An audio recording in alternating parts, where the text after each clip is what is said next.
Assalamualaikum warahmatullahi wabarakatuh. Selamat malam.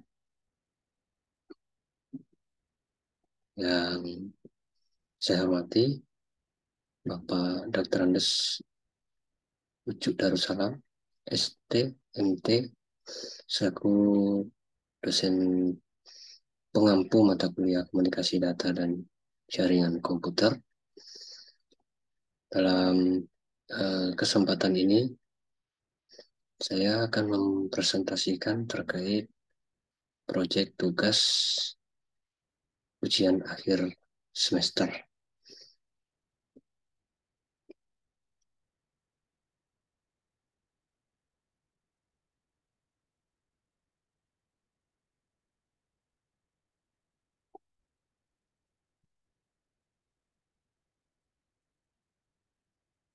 Dan dalam kesempatan ini saya ingin menjelaskan terkait rancangan jaringan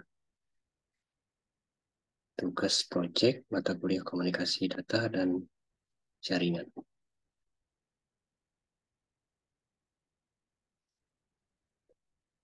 Yang pertama yaitu model topologi jaringan komputer, di mana di sini saya coba mensimulasikan sebuah jaringan dari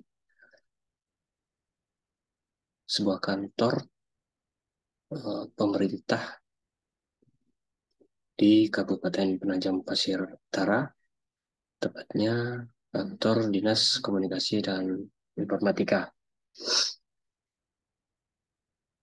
yang tampilan topologi jaringannya adalah sebagai berikut.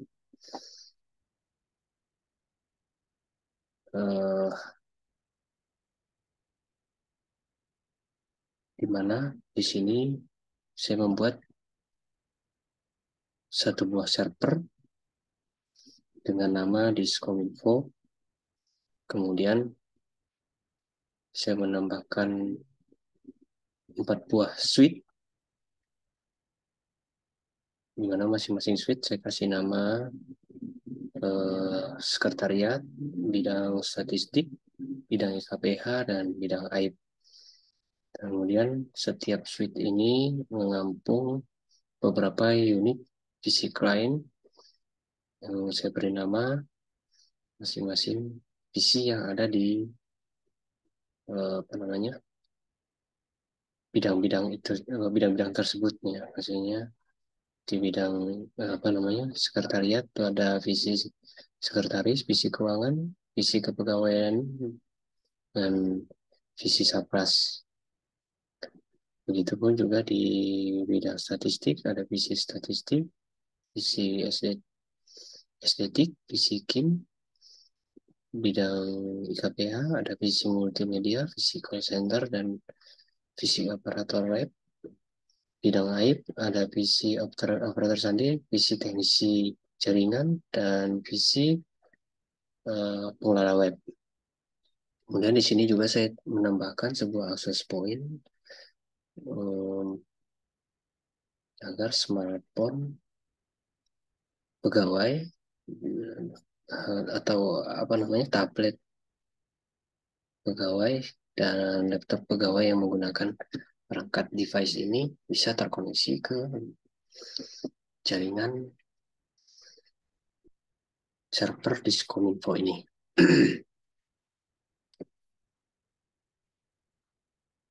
Nah, pertama-tama saya mengkonfigurasikan PC di seluruh PC yang ada di sekretariat, di bidang IKPH, di bidang AIP, dan di bidang statistik tadi. Masing-masing PC-nya saya konfigurasikan seperti ini. Contohnya disesuaikan dengan nama visi yang ada di bidang-bidang tersebut. Dan di sini saya contohkan visi operator sandi. Kemudian untuk gateway DNS IP4-nya saya setting di HCP. Kemudian untuk apa namanya gateway DNS IP 6-nya dibuat statik. Dan semua PC-PC yang ada, PC klien tadi disetting dengan konfigurasi seperti ini. Selanjutnya, saya mengkonfigurasikan server, di mana untuk IP server itu saya buat seperti ini dengan memilih statik. Kemudian IP address-nya saya buat 192.168.1.2. Kemudian subnet max-nya dibuat 255.255.255.0. Default gateway itu saya konfigurasikan default 192.168.1.1. Kemudian DNS servernya sama dengan IP address 192.168.1.2.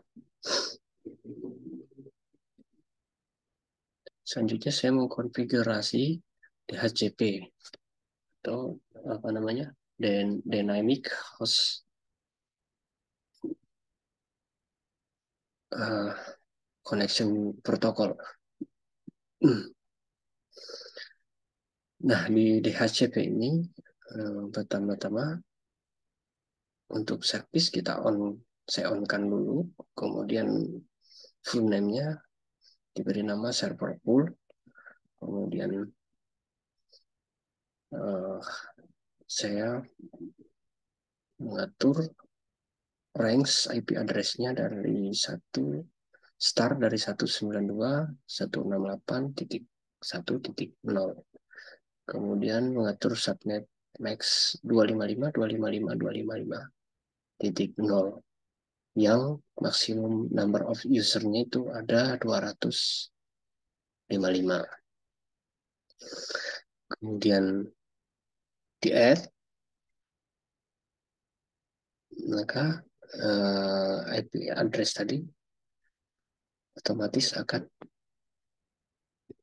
disetting seperti yang ada di bawah ini. Kemudian di save. Lalu setelah meeting DHCP, saya mencoba menguji koneksi dengan mengirim sampel PDU pada beberapa PC. Kemudian berikut hasil dari pengujian koneksi, bahwa sampel data PDU yang dikirim tadi successful dari beberapa PC. Selanjutnya merancang web server dan mail server. Nah, ke pertama yaitu membuat sebuah alamat di DNS untuk web servernya. Di sini saya kasih nama secret.org. Kemudian tipenya record. Kemudian alamat addressnya seperti alamat tadi saya buat di server 192.168.1.2. Kemudian ini saya add dan muncullah apa namanya alamat untuk web servernya secret.org dengan tipe record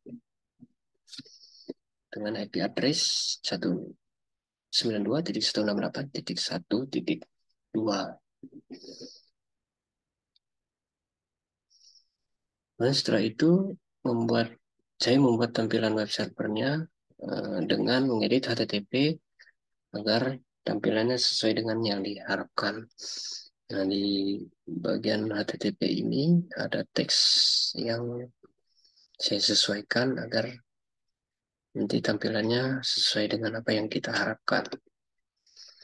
Kemudian setelah itu menjalankan web browse. Nah, saya mencoba menjalankan web browse dari salah satu PC. Kemudian memasukkan alamat web tadi, ya, secret.org, kemudian muncullah http titik dua double slash secret.org. Kemudian tampilannya adalah sebagai berikut. Nah, di sini saya juga membuat mail server.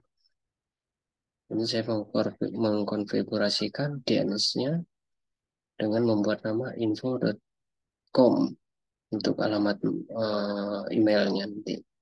Untuk mengalamatkan emailnya.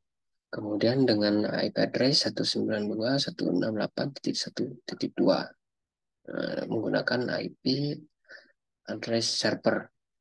Kemudian add, maka dia akan terbentuk seperti di bawah ini. Kemudian save. Nah, jangan lupa untuk DNS service-nya di-on-kan. Selanjutnya masuk ke settingan email. Nah, di sini domain name-nya sudah terbentuk tadi info.com. Kemudian kita save. Kemudian kita buat email masing-masing bidang untuk ditanamkan ke setiap PC klien. Nah, di sini contohnya adalah sekretariat. Passwordnya 123. Kemudian kita tambahkan, nanti muncul di bawah sini. Setelah itu kita keluar saja dari jendela ini. Nah, kemudian konfigurasi email pada PC-nya itu sebagai berikut. Kita pilih email pada desktop ya di masing-masing PC klien. Kemudian kita setting disesuaikan dengan nama PC-nya. Misalkan ini PC sekretariat. Email address-nya kita setting sekretariat.info.com. Untuk incoming mail servernya tadi ya info.com, kemudian outgoing mail servernya info.com.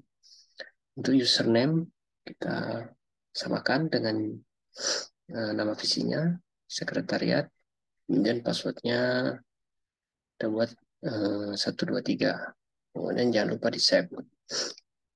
Dan itu semua disetting kepada semua fisik lain. Nah, berikutnya ini saya coba mengirimkan ke perangkat PC. Nah, jadi saya coba mengirimkan dari perangkat PC sekretariat ke PC salah satu PC yang ada di bidang AIB. Nah, dengan alamat aib@info.com. Alamat emailnya aib@info.com. Nah, subjeknya di sini saya buat pemberitahuan. Isi emailnya yaitu dengan hormat disampaikan kepada sebagian bidang AIB, bla bla bla bla. Terima kasih. Nah, kemudian saya coba buka di PC operator sandi yang ada di bidang AIB. Nah, berikut adalah tampilan penerimaan email yang ada di PC bidang operator sandi.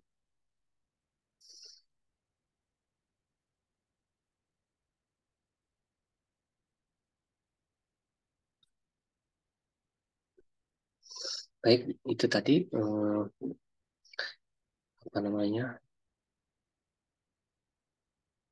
cara membuat email pada simulasi jaringan ini.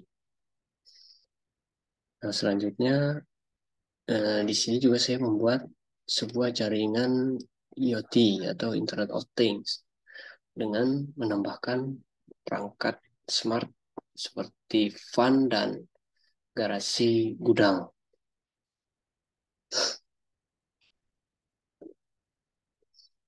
Berikut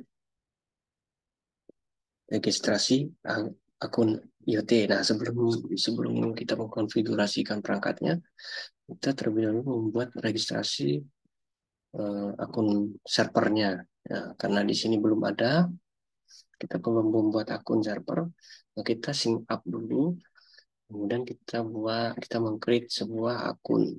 Nah, ini akunnya saya beri nama 4905, kemudian passwordnya connect, kemudian di create, nanti kita akan langsung apa namanya,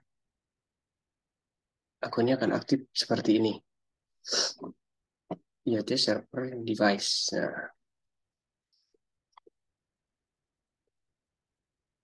Nah, selanjutnya kita mengkonfigurasi perangkat smart.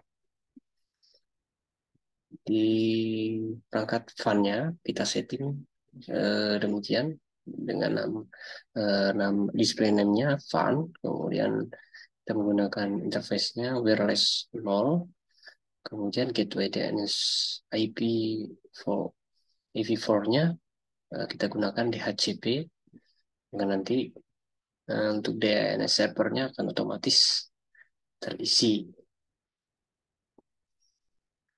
Selanjutnya di IoT server kita pilih remote server. Nah, jadi uh, IP server tadi, server address itu kita masukkan di sini 192.168.1.2. Kemudian akun yang kita buat tadi dengan username 4905, kemudian passwordnya connect. Kemudian di sini ada tombol koneksi, kita koneksikan. Nah, kalau koneksi ini berhasil, maka tombol koneksinya akan berubah menjadi reverse. Begitu pula dengan perangkat garasi gudang.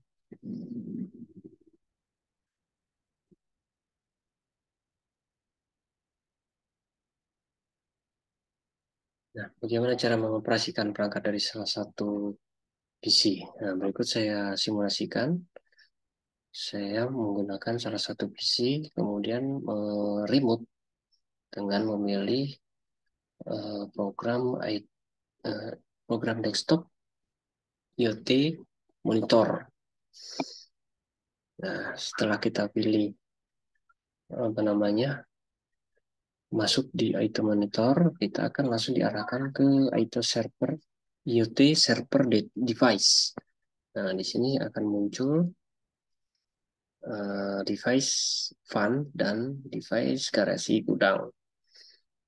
Nah, ini tampilan posisi perangkat sebelum kita aktifkan. Nah, kemudian setelah kita aktifkan, ini fun, kemudian kita hidupkan dengan high, ya, dengan kecepatan tinggi, kemudian garasi gudang juga kita on-kan, maka tampilannya adalah sebagai berikut. Maksudnya fan ini berputar, terhidup, kemudian garasinya juga pintunya terbuka.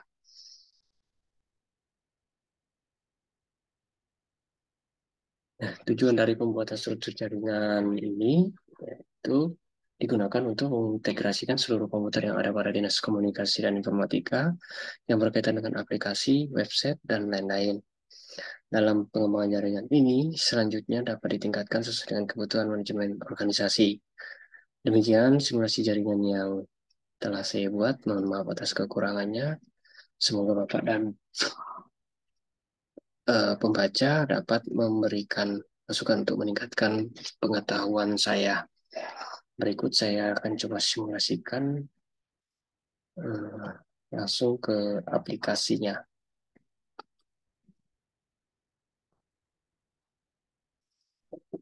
Ya. Jadi tampilan aplikasinya seperti ini. Nah, untuk menguji konektivitasnya, kita dapat apa namanya, mengujinya dengan add simple PDU. Kita masukkan aja misalkan di sini ke misalkan isi Sapas. Nah, di sini akan muncul keterangan ya, successful si operator web tadi ya dari sini, kemudian ke destination-nya ke visi Sapas. Ya. Kita coba lagi. Misalkan kita kirim dari visi statistik ke pengelola web. Ya, sama ya. Nah, di sini ada statusnya successful yang menandakan bahwa apa namanya berkas tadi sudah terkirim ke visi pengelola web ini dari visi statistik. Nah, selanjutnya eh, saya akan mensimulasikan bagaimana cara mengirim email dari salah satu visi ini ke visi yang ada di bidang. Misalkan visi sekretariat ya, email. Di sini kita masuk ke kompos. Kita coba masuk ke statistik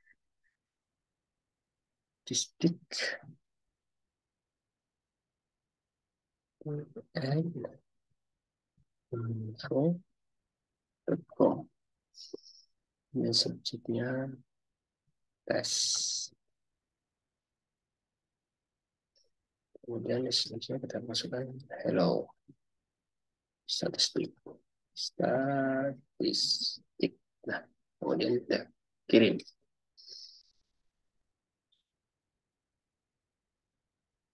Sheetnya kita keluar saja dari sini, kemudian kita ke visi statistik.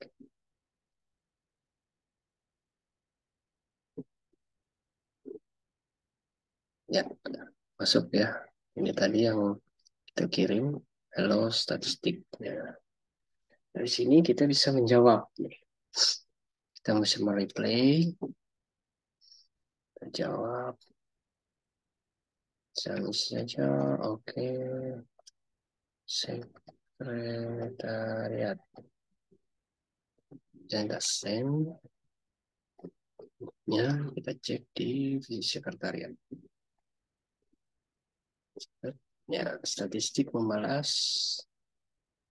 Oke, sekretariat. Ya, demikian tadi simulasi terkait penggunaan mail server. Dan selanjutnya saya akan simulasikan untuk web servernya. Nah, jadi kita coba misalkan kita buka di jaringan pengelola web ya. Kita masuk di web browse. Kemudian di sini kita masukkan alamat URL-nya secret.org.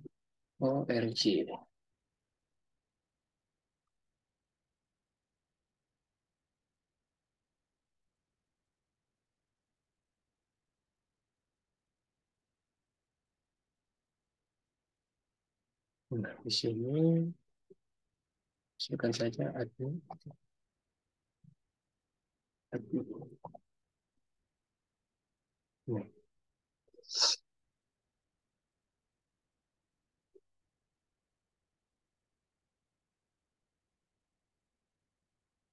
Nah, saya lupa untuk alamat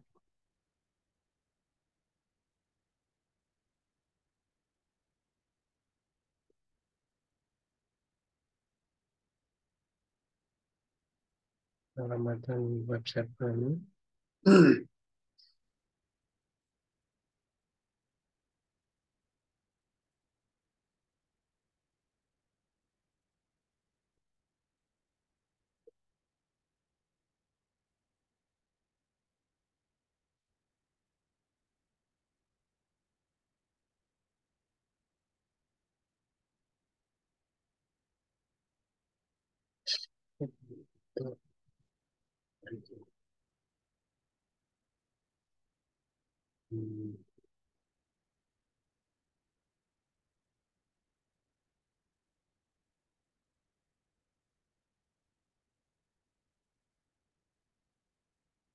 Nah, di sini saya lupa alamat user dan passwordnya.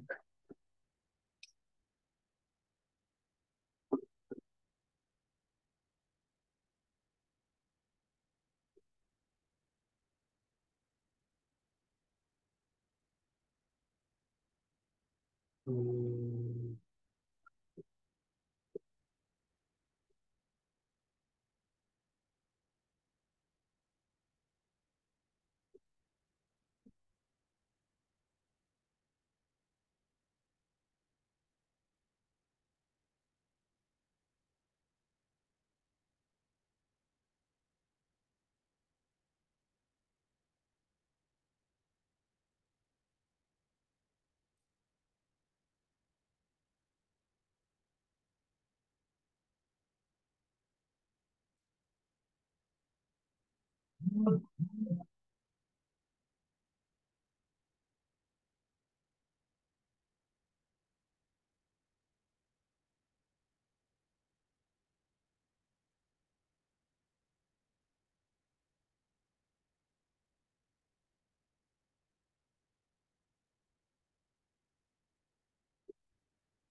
kita coba lagi.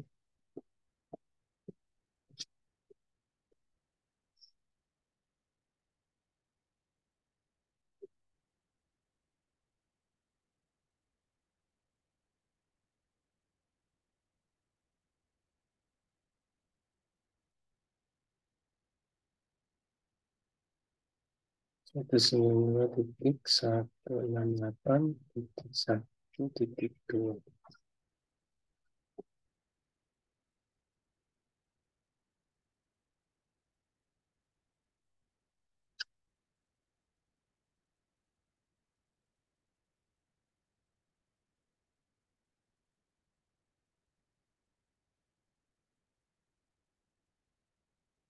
Ini adalah untuk mengontrol, menghidup dan mematikan kipas kipas ini dan membuka dan menutup pintu garasi gudang. Nah, kalau kita hidupkan dalam kondisi kipas low, itu ini kondisinya sudah hidup, kemudian kita tambahkan kecepatannya semakin tinggi. Ini adalah ketika kondisinya mati. Nah, untuk gudang ini kita bisa on kan pintu gudang terbuka dan kita off kan pintu gudang tertutup. Uh, Sementara mungkin itu yang dapat saya simulasikan. Mohon maaf atas kekurangannya dan